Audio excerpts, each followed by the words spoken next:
what's up, guys? Hope you're well. Thank you so much for joining us. Today we're going to continue our sermon series on the Ten Commandments, and the series is called Freedom. Today we're going to look at the 8th commandment. It's very short. It's only 4 words long, and it's here in Exodus chapter 20, verse 15. The Bible reads, "You shall not steal. You shall not steal. You shall not take what does not belong to you." All right, so question time. How many of us have ever had something stolen from them? Yes. Same. There are too many instances for me to recount. I will share a story in a moment here. I don't know why I'm laughing. It's just sort of funny to look at it or think about it in hindsight. But here are some shoplifting facts, okay? The frequency and magnitude of shoplifting results in, get this, nearly $50 billion in retail crime annually. Approximately 1 in 11 Americans shoplift. I got these stats. I went on this website called the National Association of Shoplifting Prevention, NASP.org. Yeah, it's just funny that there's like a thing for it. But there's 550,000 shoplifting incidents per day. And so all of these numbers amount to stores losing more than $45 million a day to shoplifting. And this one will irk you, but the communities lose the corresponding tax revenue. So, you know, taxes and all that. We lose out as a community when that happens. You know, just a couple weeks ago, it's funny, we were talking about the sermon series and stuff like that. And I remember it was a Tuesday, but I went over to start my car because I was going to run an errand. And I go to start it, and it sounds like a motorcycle when I start my car. It's like, brrr, it was like super loud, right? And I was immediately concerned. I was like, oh my gosh, that's not good. And I looked under my car, and I found out that someone had stolen the catalytic converter from the bottom of my car. There was like wires dangling, and you could see the place where they like cut it, and there was bolts and nuts and bolts on the ground. It was a mess. I had parked the car like on the street outside of our apartment. And so it was funny because that day we were discussing kind of who was going to do what for sermons and stuff as a staff. And I was like, I'll do the "you shall not steal" one because I had something stolen from me today, and it was a sort of funny thing. But you know, that was a car that was given to us by an incredible family in our church, and you know, I remember the day too. It was a Sunday, and the brother gave me the car. It's a Honda CR-V 2005, and he gives me the key, and he goes, "It's a beater car, bro. It's a beater." And I was like, "What's a beater car?" And he was like, "It's just something that you like run into the dirt. You know, you like stuff it with equipment and supplies, and you just you know, you just make it happen." It's like one of those cars that just gets from point A to point B. And in my mind, I'm like, man, that's the only kind of car I've ever had in my life are beater cars, I guess. But I get this repair estimate for the catalytic converter, and it's like over $2,000, and you know, so that's more than the car's worth. So Shelly and I we decided to donate the car, and all that good stuff. It's not fun when you get something stolen from you, unless it's your heart, like Jordan was mentioning to me today. I didn't even think about that, but yeah, it's just not a fun experience, right? I'm sure many of you guys can relate to what I'm talking about in some way. Let me ask another question, okay? Have you ever stolen something? Have you ever stolen something? I have. I've definitely stolen something. And, you know, before we answer maybe that question, let me clarify what I mean by that. Stealing is more than just what we imagine as shoplifting. Here are some things that are forms of stealing: pirated music, pirated movies, pirated TV shows online that you watch, scanning a book that you didn't pay for or like chapters of a book, giving that to friends that you didn't pay for, borrowing money from someone else and not paying them back, operating dishonestly as an employer or as an employee. I was looking up facts kind of about this, but we see that in a lot of things that we buy in our consumer culture. There was an article written on March 18th of this year in Newsweek, and the headline reads, "Not your imagination. Doritos bags have 5 fewer chips due to shrinkflation, but the bag still costs the same." Right? You know how it is? Like, everything's getting smaller these days, but it still costs the same. It's like the weirdest thing. But you see that everywhere. Like, dishonesty in businesses is like part of our culture, right? The food in McDonald's doesn't look anything like what the ad portrays, right? If you've ever worked at a restaurant or a cafe, another example, and you've like taken leftovers or stuff without permission, it's a form of stealing. If you've ordered from the children's menu when you're not a child, that is stealing. If you've been at work and used those hours for doing non-work related things, getting paid for 8 hours of work while actually doing less, it's a form of stealing. If you've ever misused company funds or stipends, it's a form of stealing. Or if you own a business and you bill for a certain amount of hours, but you didn't actually work that amount of hours. If you've ever cheated on a test or plagiarized someone's work in school, that's stealing. If you've ever committed adultery, it's a form of stealing.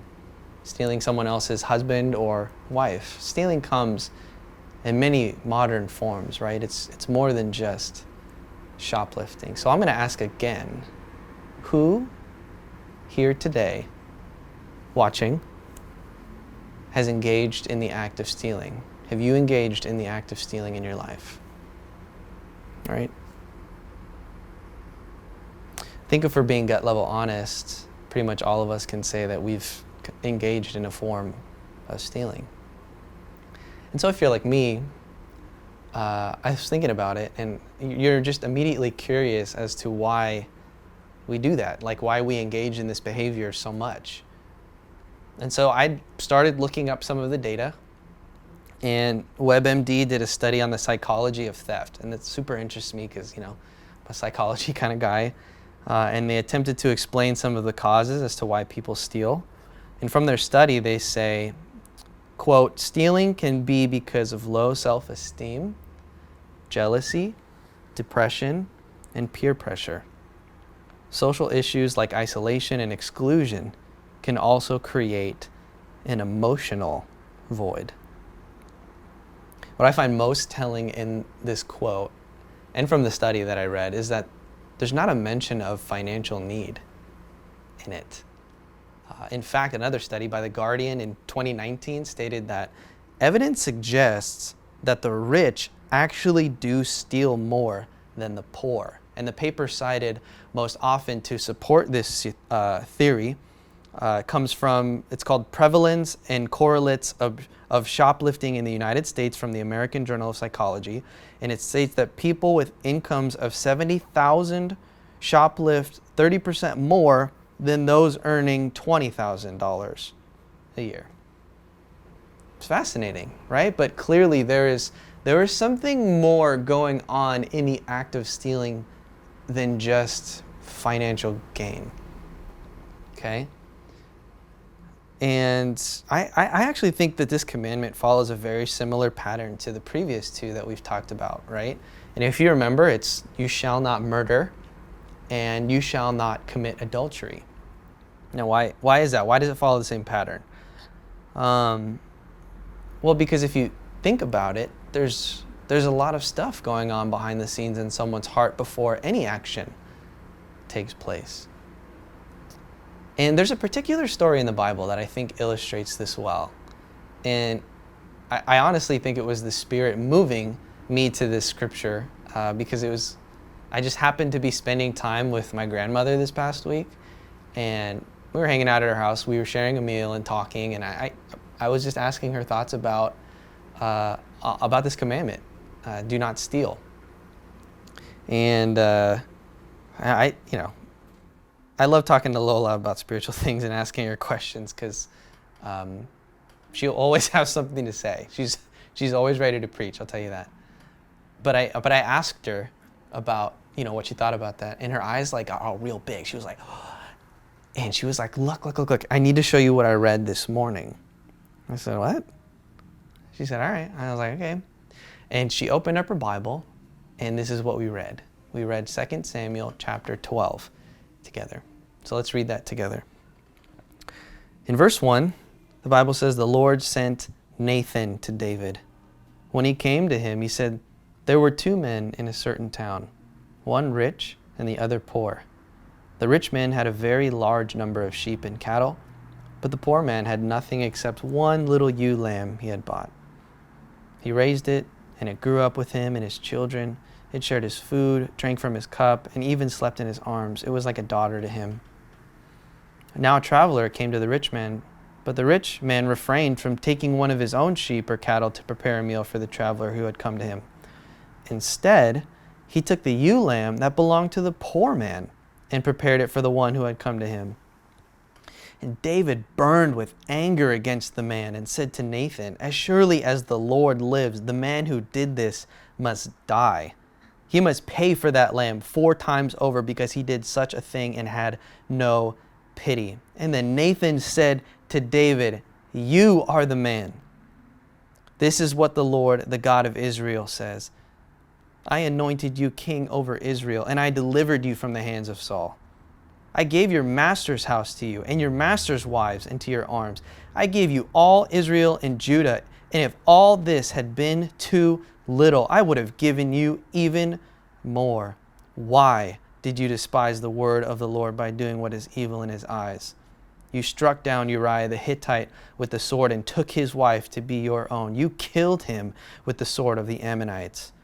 Now, therefore, the sword will never depart from your household because you despised me and took the wife of Uriah the Hittite to be your own.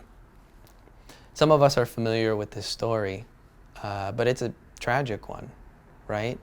And it's when David, who grew up, is known for slaying Goliath and his great faith and all this stuff,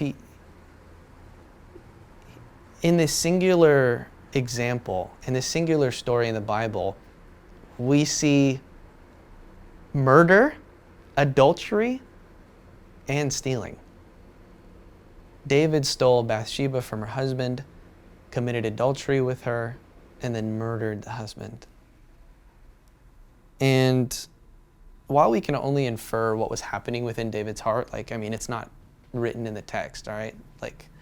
I feel like we can see some pretty clear indicators of what's going on with his character in this moment. Because again, murder, adultery, and stealing, they don't just happen. That's not a decision you just make out of the blue from nowhere.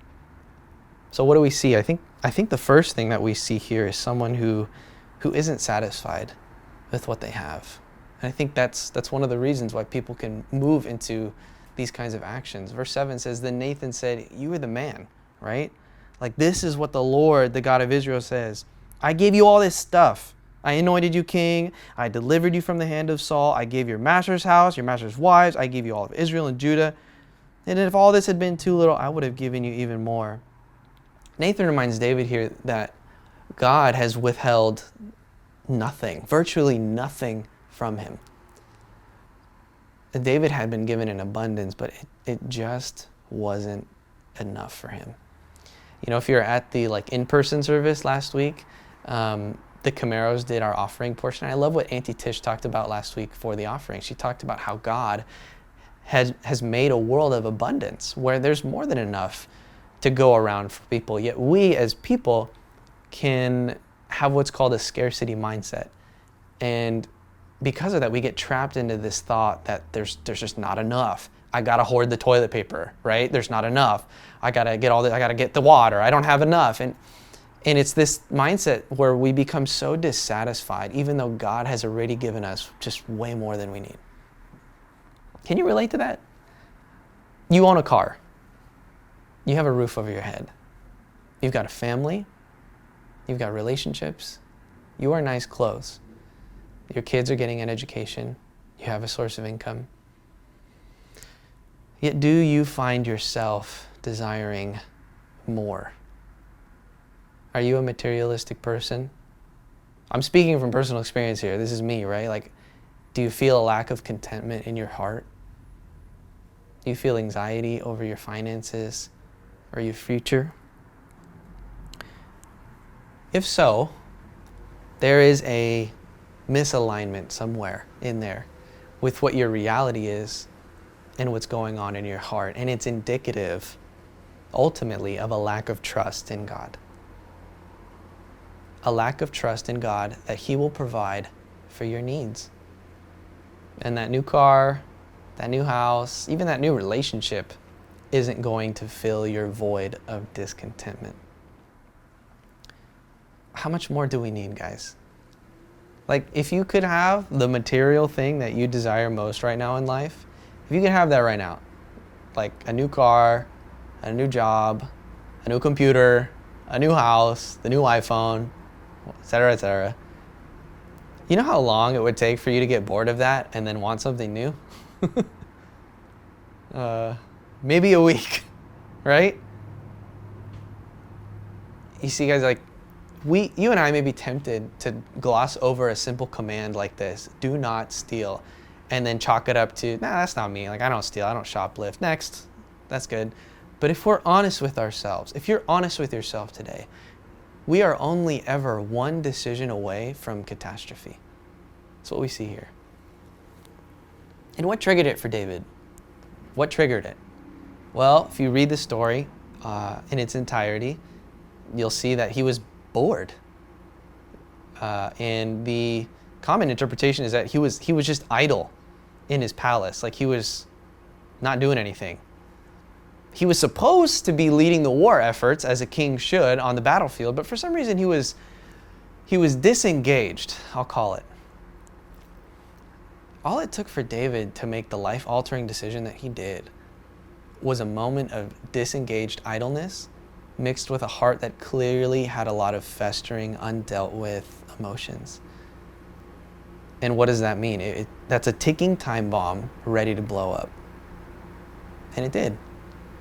And it affected not only him, but generations and generations and generations after him. The son that Bathsheba bore for them died in infancy.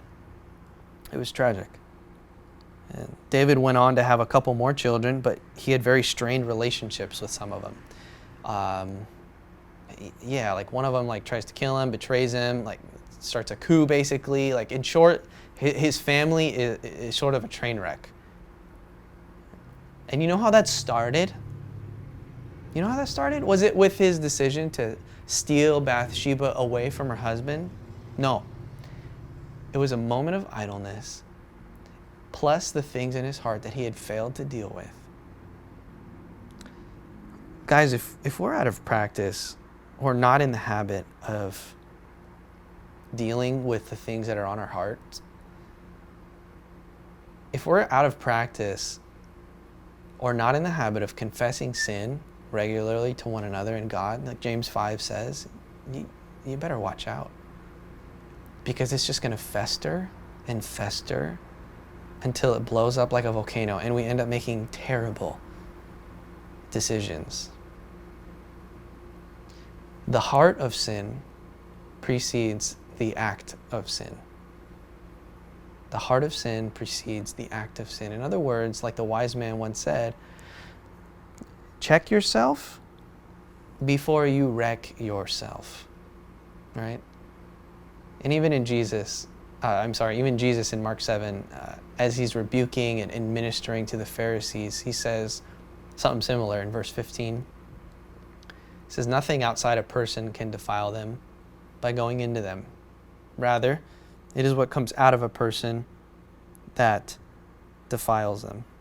And then verse 17 is that after he had left the crowd and entered the house, his disciples asked him about this parable. He says, are you so dull, he asked? Don't you see that nothing that enters a person from the outside can defile them? For it doesn't go into their heart, but into their stomach, and then out of the body. In saying this, Jesus declared all foods clean. He went on, what comes out of a person? is what defiles them. For it is from within, out of a person's heart, that evil thoughts come. Sexual immorality, and then look, theft, murder, adultery, greed, malice, deceit, lewdness, envy, slander, arrogance, and folly. All these evils come from inside and defile a person. Guys, I think we've got to see that it's not just about like not stealing. It's about what goes on in the heart before someone chooses to do something like that. And what I see in David, in the moment, I just see someone who's very entitled, who feels very entitled, wants to feel a sense of power, feels like they deserve something, and so just takes it without thinking of the other person. There's a total lack of respect here for the other, for someone else, and the consequences. There's no thought of it. And there was a much deeper thing going on there. I want to encourage you guys to read David's response, because he has a great response to what he did, and it's in Psalm 51. He's confessing his sin, and you see in his prayer to the Lord that he doesn't want to be cast away from the Lord's presence. Like David's like, please God, like don't get rid of me. You see, there's an emotional thing happening there, right? And that's what happens when we have this emotional void, when things are not right in the heart. What are you going to do? You're going to try to fill it with something, right? You're going to try to fill it with something, and theft is a form that people take. Getting back to this scripture, the Pharisees, this is who Jesus was like talking to and told the parable to. The Pharisees were known for their like callous religiousness, right? They were callous religious people because they knew the commands, but they didn't seek the heart of the commands, nor the heart of God. They became takers from other people. They drained the life out of the spiritual community through their legalism and their pride. And that's why it's so important to understand the heart behind these commandments. That's why this sermon series is called Freedom, right? We got to talk, how do the commandments lead us to freedom? Well, it's because the sinful nature that starts in the heart is shackling. It is enslaving. It creates a callousness within us that eventually turns into a vicious cycle of addiction to sin. And we need to be free of that. And by following the commands and understanding the heart of the commands, I believe that we can do that, right? Paul puts it well in the book of Ephesians, and he says in Ephesians chapter 4, verse 17, it says, "So I tell you this, and insist on it in the Lord, that you must no longer live as the Gentiles do in the futility of their thinking. They are darkened in their understanding and separated from the life of God because of the ignorance that is in them due to the hardening of their hearts. Having lost all sensitivity, they have given themselves over to sensuality so as to indulge in every kind of impurity, and they are full of greed. That, however, is not the way of life you learned when you heard about Christ and were taught about him, or taught in him in accordance with the truth that is in Jesus. You were taught, with regard to your former way of life, to put off your old self, which is being corrupted by its deceitful desires, and to put on the new self, created to be like God in true righteousness and holiness. Therefore, each of you must put off falsehood and speak truthfully to your neighbor, for we are all members of one body. In your anger, do not sin. Do not let the sun go down while you are still angry, and do not give the devil a foothold. Anyone who has been stealing must steal no longer, but must work, doing something useful with their own hands. And here's why: that they may have something to share with those in need." This is just a great summary of what we're talking about, right? Like the callousness of the heart, the addictive cycles of sin, how we get caught up in this sort of thinking and understanding, and that's a very old way of thinking. And, as Christians, we put that old self off. And in our new selves, we take on a whole different frame of mind, repentance, right? And we become different. And I love Paul's practicality in the way that he speaks, and he just says, hey, if you're stealing, you can't steal. Don't steal anymore. Work. Do not be entitled. Work for what you eat, right? And do something useful with your hands. But that last part, I just want us to pay special attention to that last part, because it's just so important to what we're talking about. It says that we should no longer steal, but work so that we may have something to share with those in need. So here's what breaks the chains of greed, envy, entitlement, jealousy, hatred, anger, materialism, selfishness, all of these heart conditions that lead to the action of stealing. Here it is.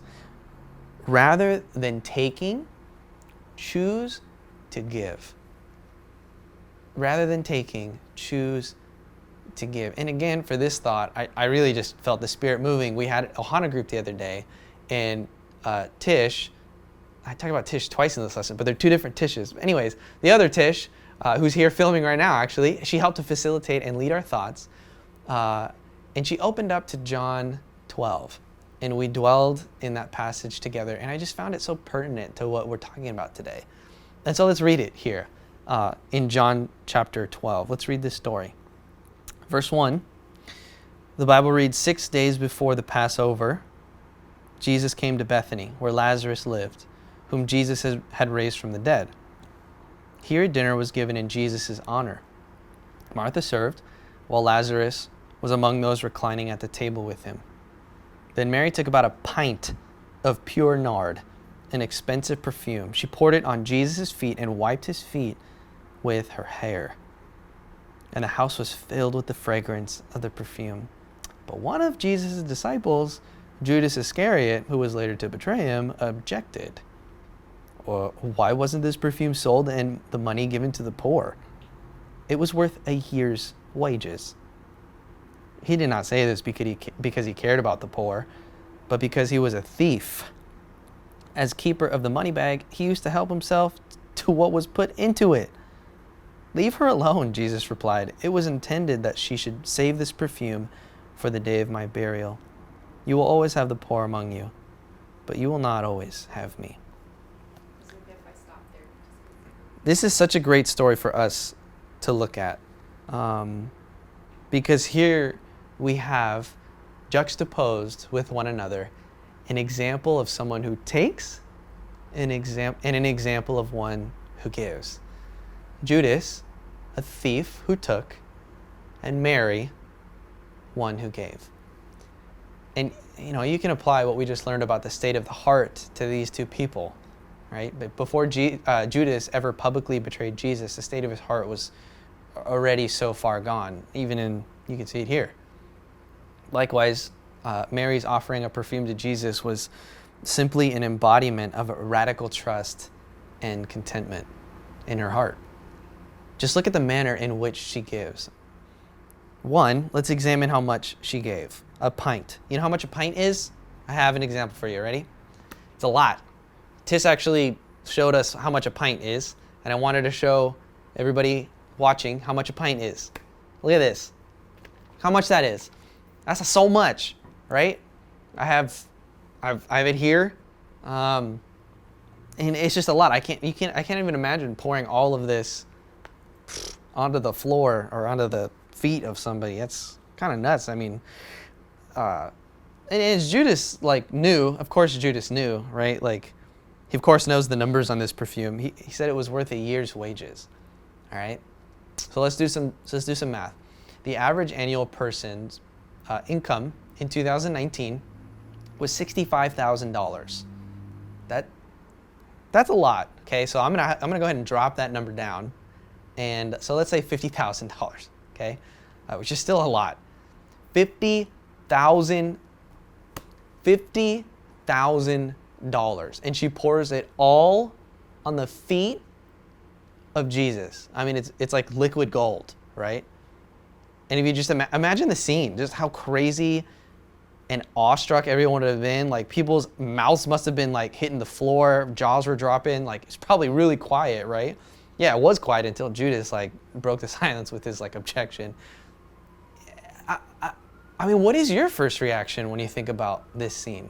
Like, how would you react? I know I can feel a lot like Judas, right? Like, oh my gosh, like, I'd be like, dude, are you for real? Like, you know what we could have done with that $50,000? We could have done so much stuff with that money, but it's telling of the heart, right? Like, withholding from God what is due to God is a form of stealing, right? Because how much of this universe belongs to God? Answer, all of it. Everything that we've ever owned and will ever own doesn't belong to us. It's God's. The question is, are you withholding from God? Are you withholding? Are the resources that God is graciously giving to you, are they going to your worldly pursuits, your selfish desires, your own personal wants and needs? I think of Mary right here, and this is radical giving from Mary. This is radical trust, and it's radical contentment, I think. And I think Jace or something like that said it in our group, like what he noticed from the scripture, and he said, this is like go for broke kind of giving right here. You just go for broke, right? Like, you withhold nothing. You just give everything. I mean, look at her, right? She wipes Jesus' feet with her hair. Like, all of everything she owned and all of everything that she was as a person, she was giving it over wholly and fully to God. And ultimately, we know that she was just following in the example of her rabbi, right? John chapter 10, verse 17. I love what it says. Jesus says, the reason my Father loves me is that I laid down my life, only to take it up again. No one takes it from me, but I lay it down of my own accord. I have authority to lay it down and authority to take it up again. This command I received from my Father. No one was going to steal Jesus' life away from him, because you know what? He was going to give it up on his own volition. It is the very nature of God to withhold nothing. It is the very nature of God to give everything. That's why when you and I look at the cross and what Jesus did, that's why the cross has been labeled, it's been labeled like the scandal of the cross. If you've ever heard that before, the Apostle Paul in 1 Corinthians 1:23 uses the word skandalon to describe the cross, I mean, the scandal of the cross. Why does he say that? Well, it's because the nature of a God who loves and gives without limits has just made people mad for centuries. Because it makes no humanistic sense in our heads that would exist in this world, right? Just as stealing is the embodiment of a defiled heart condition, the cross of Jesus Christ is the embodiment of endless giving. The cross is the physical manifestation and quintessential expression of giving. It's God's nature of love and endless giving wrapped into a singular event. It's God in embodied form. So I just want to encourage you as we close. I want to encourage you to examine yourself. Are you caught up in behaviors that are because you have undealt with sin in your heart? Like, are you addicted to something? Are you in the act of stealing? Do you harbor anger that makes you lash out and yell at other people, cursing at other people? And are there actions in your life, behaviors in your life that are due to an undealt with condition of your heart? I want to challenge you to confess sin on a regular basis. Remember David, right? Who we read about? Remember David, and please deal with issues of the heart before they become bad decisions or worse decisions. And secondly, I want to encourage us to be like Mary and withhold nothing from God. Go for broke kind of giving. So what does that mean for us practically? One thing that's been on my heart recently that I've been thinking of is re-engaging ourselves and our families in the community of the fellowship. What does that mean? It's come to church, right? Within the safety of, whatever that looks like for you, come to church. We're meeting every week now. And I see a lot of faces that I haven't seen in a while, and it's encouraging, and I love it, and it's just good to be in proximity, right? Just like our relationship with God. We want to be intimate with our relationship with God, right? But intimacy requires proximity. We've got to be with one another. And one thing that never changes, even though there's been a lot of changes the past couple years, one thing that never changes is that there's never traffic on Sunday mornings, guys. I love it. It's great. At maximum, at like almost absolute maximum, it's 40 minutes or so to get to church. That may seem like a long time for you, but if your life as a disciple is defined by following in the character of Jesus, then it should be worth it, And I only need one reason to convince you to be here at church, and here's that reason. You ready? So you can give. So that you can give. Next week is Easter Sunday, and I can't wait to see everybody there.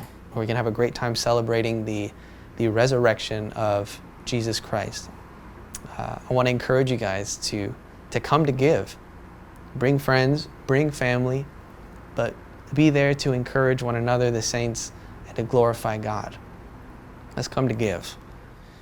All right, the 8th commandment, you shall not steal. Love you guys. Thank you so much for joining us for service today. Remember to like, comment, share, and subscribe, and follow us on Instagram and Facebook. Have a great rest of your day. Bye.